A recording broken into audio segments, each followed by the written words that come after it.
Hi, I'm Ann Hayek, and today we are going to be talking about high school and college dating. I just had a couple of conversations with people, and they were so vastly different.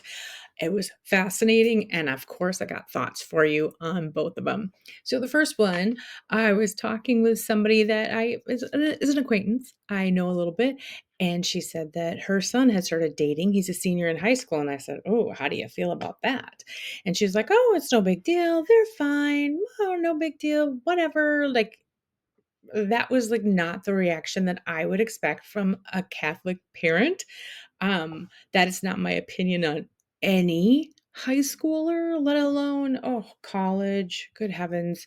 But anyway, all we can talk about right now is the fact that he's in high school. He is still under her roof. She is still responsible for him and responsible for sins he may or may not commit to an extent if she is not providing guidance and supervision, along with her husband, of course. But I was very shocked at the nonchalance. Now, one, please, if you are one of those parents that's like, not my kid or my kid's perfect, okay, get over it. Go to adoration. Get real. Everybody is human and you need to face those facts. And I know they are hard, they're not fun. I was not enjoying having to teach my kids the birds and the bees or anything about that whole process.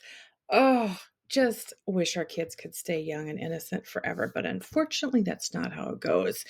Anyway, please don't be nonchalant about your kids, especially teenagers. There are so many issues. One, girls are so innocent and we think about romance and oh if you held my hand and maybe more these days whatever, but girls are still more on that romantic idealistic frame of mind.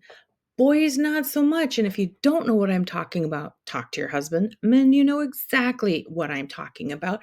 And it is your job, mom and dad, to watch over your children, both male and female, and to continue to give them advice and talk to them about what's going on.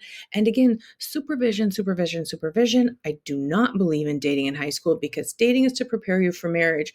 There are some families that are seriously preparing their children for marriage shortly after high school or in a very short time frame within a couple of years, and maybe that's different. I would love to talk to those parents and get their perspective, but a lot of people, that is not what they're preparing for. They're going to college or they might preparing their children for a later date.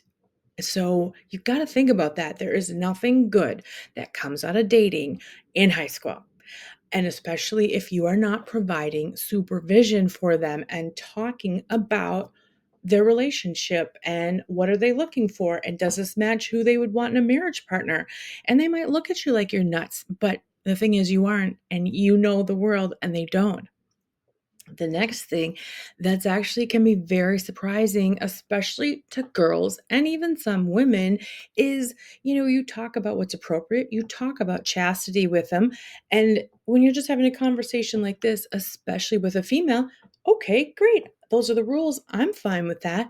And then they get into a relationship and they might be alone in a car, wherever, it doesn't matter, and be surprised by feelings that they have. I have talked to friends that this happened to. One of them was thankfully dating her husband to be, and she was shocked that she had feelings that were intimate feelings. She'd never experienced that before. And so when you don't prepare your children for that, I think boys are they innately have those feelings and know that because they're visual. They're a totally different animal than females, but girls are not. And they can be surprised by those and then don't know what to do. Or maybe they're in a situation that they weren't prepared for because, maybe they don't want to be home alone with somebody and somebody allowed them to be. So think about these things and keep an eye on your kids. Supervision, supervision, supervision. Kids do not need to be alone. Make sure that there are other people there. Talk to the other parents. Make sure they're on the same page. If my child was with this parent's child, I wouldn't be so happy because parents that don't have the same rules don't always respect the other parent's rules. And that's something that you've got to be aware of as well.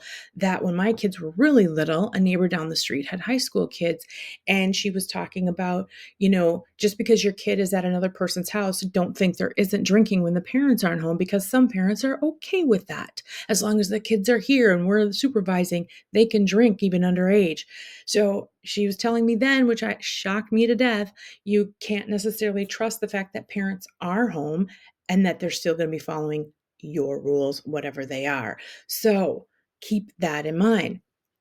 Then the next discussion I had was with someone whose son, who has graduated and doesn't live at home, is dating. And I think it was his first serious relationship. And I said, "Oh, how do you feel about that?" I mean, we all want everything perfect for our children, and we want them safe and protected and going down the exact perfect route we would hope for.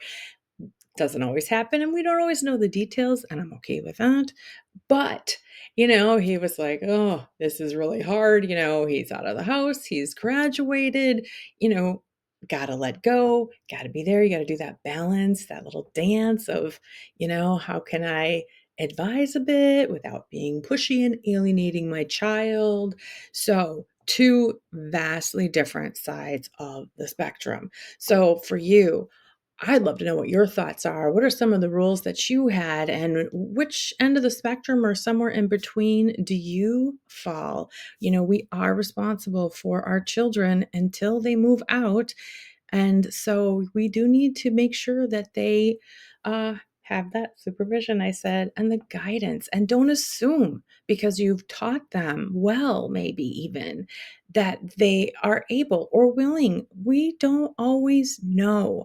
I mean, you just have to be there, and just don't stick your head in the sand or assume, "Oh, I taught my kid so well that he's perfect or she's perfect and nothing will ever happen or they'll never go astray." I mean, we need to do our best with, obviously out without, keeping them under lock and key, although sometimes I would have liked to do that too. But anyway, so keep these thoughts in your mind while you are working with your children and having them at home. This is one of the greatest things that we have lost in the last at least 50, 60 years is that supervision, probably longer than 60. But it used to be that the father would watch over his daughters, especially, and really grill the guy before they went out and really be watching over. And we've lost that almost completely. There are so many fathers who don't do that, don't realize they need to do that. And look where it's led to us. We've got women in horrible situations all the time, being used, being thrown away, men dating as if it's, for fun, which that's what it's become. So anyway, let me know your thoughts. I am Ann Hayek, and I hope to see you next time. Have a great day.